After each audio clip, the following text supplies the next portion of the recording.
City आहे आणि मागील निवडणुकीमध्ये आहे अमरावती टेक्सटाईल आहे. काय होणार आहे दावोसमध्ये महाराष्ट्राच्या विकासासाठी वेगळं आणि 31 तारखेला तुम्ही ते जाल. खूप देशाचे पंतप्रधान मला असं वाटतं की वर्ल्ड इकॉनॉमिक फोरम एक अशी जागा आहे की ज्या ठिकाणी जगातले सगळे बिझनेस लीडर्स आणि पॉलिटिकल लीडर्स एकत्रित येतात. त्या ठिकाणी मोठ्या प्रमाणात नेटवर्किंग होतं, विचारांचं आदान प्रदान होतं आणि मोठ्या प्रमाणात इन्व्हेस्टमेंटचं देखील त्या ठिकाणी नेटवर्किंग होतं आणि त्या दृष्टीनेच मी त्या ठिकाणी चाललेलो आहे.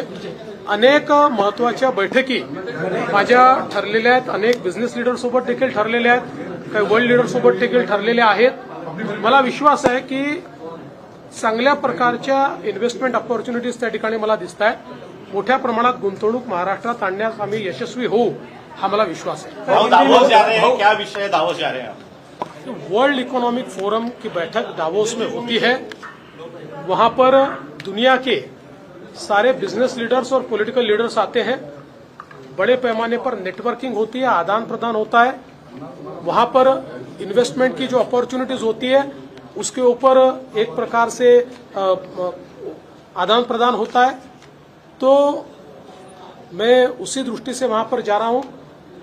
देश और दुनिया के बिजनेस लीडर्स और पॉलिटिकल लीडर्स के साथ मेरी बैठकें तय हुई है और मैं मानता हूं कि बड़े पैमाने पर इन्वेस्टमेंट ये महाराष्ट्र में लाने के लिए हम लोग सफल रहेंगे. दिल्ली चुनाव में महिलाओं को भी 2,500 रुपए की घोषणा पत्र में बीजेपी ने बताया है, तो क्या लगता है कितना ये मास्टर स्ट्रोक होगा? देखिए, दिल्ली की जनता का केजरीवाल जी के ऊपर से विश्वास उठ गया है और वो मोदी जी के नेतृत्व में बीजेपी की सरकार लाना चाहते हैं और इस बार बीजेपी की सरकार वहां आएगी. नाही, मला असं वाटतं की लवकरच पालकमंत्र्यांची घोषणा होईल. आमचं अंतिम चरणामध्ये आहे, लवकर होईल. बैठकीला नव्हते त्यामुळे त्यांनी राजीनामा दिला का, अशा प्रकारची चर्चा सुरू झालेली आहे. बीड प्रकरणी आता कारवाईची मकोकाची मागणी होती ती झाली. आता कुठेतरी तपास नीट केलं पाहिजे, राजकारण बंद झालं पाहिजे. 100% जर तपास यंत्रणांना आपण नीट तपास करू दिला नाही आणि सगळ्या गोष्टी या तपास यंत्रणा रोज बाहेर सांगू शकत नाही. तपासामध्ये अनेक गोष्टी गोपनीय ठेवूनच त्याचा तपास केला जातो. त्यामुळे मला असं वाटतं की आता कुठल्याही प्रकारे तपास यंत्रणांवर दबाव न आणता त्यांना काम करू दिलं पाहिजे. मी एवढं निश्चितपणे आश्वस्त करतो की कुठल्याही परिस्थितीमध्ये कुठल्याही दोषी व्यक्तीला सोडलं जाणार नाही. तपास यंत्रणा योग्य प्रकारे काम करतील. खरं म्हणजे मला अजून एका गोष्टीचं थोडं दुःख आहे की या ठिकाणी माननीय उज्ज्वल निकम साहेब यांच्यासारखे एक वकील आपण अपॉइंट करावे असा आपला प्रयत्न आहे. त्यांना आम्ही विनंती देखील केलेली आहे. पण मला विश्वास आहे ते सकारात्मक निर्णय घेतील. पण त्यांनी मला बोलताना सांगितलं की विनाकारण मला नेमल्यानंतर काही लोक राजकारण करतात आणि त्याला राजकीय रंग देतात, हे मला योग्य वाटत नाही.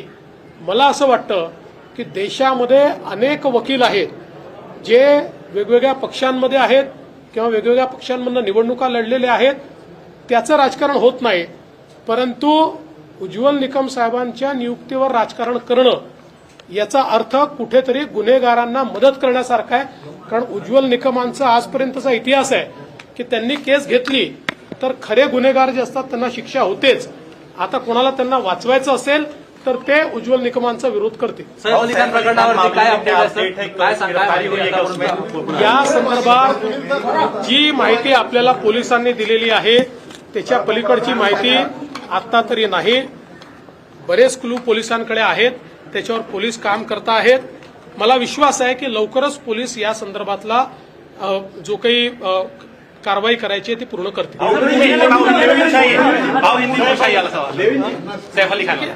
ऐसा है, उस मामले में पुलिस की तफ्तीश जारी है. पुलिस ने इसके बारे में आपको ब्रीफिंग भी दिया है. बहुत क्लूज पुलिस को मिले हैं. मुझे लगता है कि पुलिस जल्दी इस केस को जीरो डाउन करेगी.